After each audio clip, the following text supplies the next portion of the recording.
అదే RTV app వార్తల్ని క్షణాల్లో చదివే అవకాశం ఉంటుంది. ఒక న్యూస్ పేపర్, ఒక టెలివిజన్ ఛానల్ మీ చేతుల్లో ఎప్పుడూ ఉంటాయి.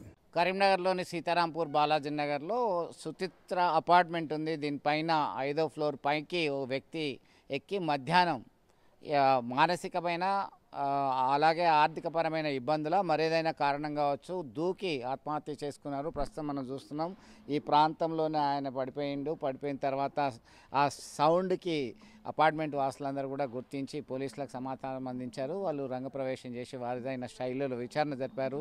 పోస్ట్మార్టం నిమిత్తం తీసుకెళ్లడం జరిగింది. మనతో అపార్ట్మెంట్ బాధ్యులు ఉన్నారు. ఏం జరిగిందండి అసలు?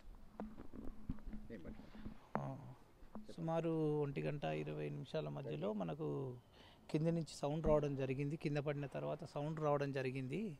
దాంతోపాటు మన వాచ్మెన్ కూడా వచ్చేసి అపార్ట్మెంట్ వాసులను గుర్తించి సమాచారం అందించారు. దీంతోపాటు మేము పోలీసులకు కూడా 108 కూడా ఫోన్ చేయడం జరిగింది. వాళ్ళు వచ్చేసి కన్ఫర్మేషన్ ఇవ్వడం జరిగింది. చనిపోయింది అన్నట్టుగా కన్ఫర్మేషన్ అనే వార్తలు రావడం జరిగింది. అంటే ఆయన ఎన్ని సంవత్సరాల నుంచి ఇక్కడ ఉంటున్నారు? ఏ ఫ్లాట్లో ఉంటారు? ఆయన ఆత్మహత్య గల కారణాలు ఏమైనా ఉన్నాయా? అసలు మానసికమైన శారీరకమైన ఏమైనా ఇబ్బందులు ఉన్నాయా? వాళ్ళ ఇంటి యొక్క పరిస్థితులు మనకు అంతగా తెలీదు. కాకపోతే ఎవరితోటి కూడా అందరితోటి సఖ్యతతోటి మంచిగానే ఉండేవాళ్ళు. గత 2 సంవత్సరాల నుంచి మన అపార్ట్మెంట్లో ఉంటున్నారు. ఎటువంటి రిమార్క్ అయితే లేదు వాళ్ళతోటి. పిల్లలు ఎక్కడ ఉంటారు? 2 ఆడపిల్లలు, ఒక అబ్బాయి. అబ్బాయి సాఫ్ట్వేర్ ఇంజనీర్ హైదరాబాద్లో ఉంటారు. అందరు కూడా సెటిల్డ్ క్యాండిడేట్సే. ఎటువంటి ఇబ్బందులు అయితే లేవని నాకు తెలిసినంతవరకు తెలుసు.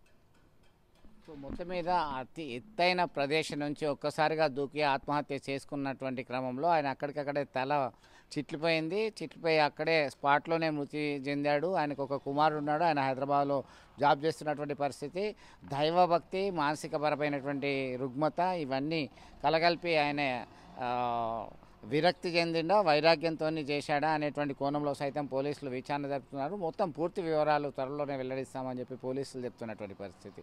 మొత్తం మీద అంత ఎత్తు నుంచి కింద దూకి ఒక్కసారిగా ఆత్మహత్య చేసుకున్నాడంటే ఆయనకు వచ్చినటువంటి కష్టం ఏంటి, మరి ఇబ్బందులు ఏంటి అనే కోణంలో సైతం చర్చ జరుగుతుంది. మొత్తం మీద ఏదీ లేదు, కేవలం విరక్తితోనే, జీవితం మీద విరక్తితోనే తాను నమ్మినటువంటి దైవ సిద్ధాంతం పట్ల పదే ఆలోచిస్తూనే ఆయన ఆత్మహత్య చేసుకున్నాడా అనేటువంటి మరొక చర్చ సైతం జరుగుతున్నటువంటి పరిస్థితి.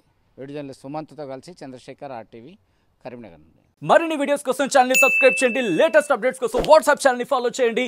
అండ్ లింక్ డిస్క్రిప్షన్ లో ఉంది.